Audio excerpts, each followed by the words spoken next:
జనసేన ఉద్యమి సభ్యత్వ నమోదు శిబిరాలు ఉదయం 9 గంటల నుండి సాయంత్రం 5 గంటల వరకు పలు ప్రాంతాల్లో నిర్వహించడం జరిగింది. గత సంవత్సరం కంటే ఈ సంవత్సరం 20% అధికంగా సభ్యత్వ నమోదు జరిగిందని తెలిపారు. సయ్యద్ జిలానీ ఆధ్వర్యంలో 82 మంది సాధకులతో సభ్యత్వ నమోదు దిగ్విజయంగా నిర్వహించినామన్నారు. ఇంకా అనేక మంది సభ్యత్వ నమోదు చేయించుకొనుటకు ఆసక్తి చూపుతున్నారని, సర్వర్ వల్ల కొంత అంతరాయం కలుగుతున్నదని, కాబట్టి సమయాన్ని పొడిగించాలన్న విషయాన్ని సయ్యద్ జిలానీ వీడియో కాన్ఫరెన్స్లో అధ్యక్షులు పవన్ కళ్యాణ్ దృష్టికి తీసుకువెళ్లడం జరిగిందని, దానికి వారు సానుకూలంగా స్పందించారన్నారు.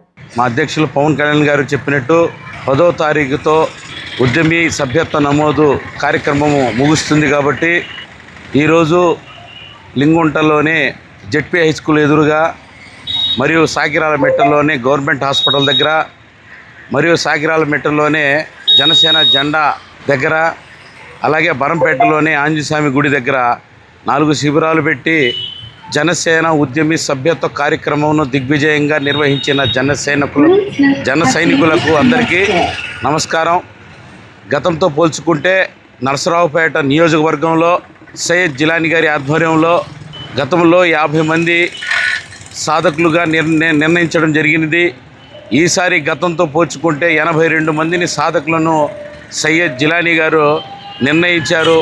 వారి ఆధ్వర్యంలోనే గతంలో సభ్యత్వం కంటే 20% ఎక్కువగా నరసరావుపేట నియోజకవర్గంలో సభ్యత్వ నమోదు కార్యక్రమము నిర్వహించడం ఒక గొప్ప సంతోషకరమైన విషయంగా మేము భావిస్తున్నాము.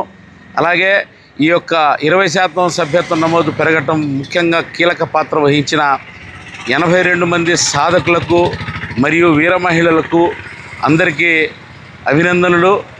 నరసరావుపేటలో నియోజకవర్గంలో జనసేన సభ్యత్వాన్ని దిగ్విజయంగా నిర్వహించిన సాధకులకు మరియు సభ్యత్వ నమోదు చేసుకున్న మహిళలకు, పురుషులకు, యువకులకు అందరికీ మా అభినందనలు తెలియజేసుకుంటున్నాను. జై హింద్, జై జనసేన. సహకరించిన జనాలకి, మా జనసేన కుర్రోళ్ళకి, జిలానీ గారి ఆధ్వర్యంలో ఉద్యమ సభ్యత్వం నమోదు కార్యక్రమం వచ్చిన వారికి నా ధన్యవాదములు.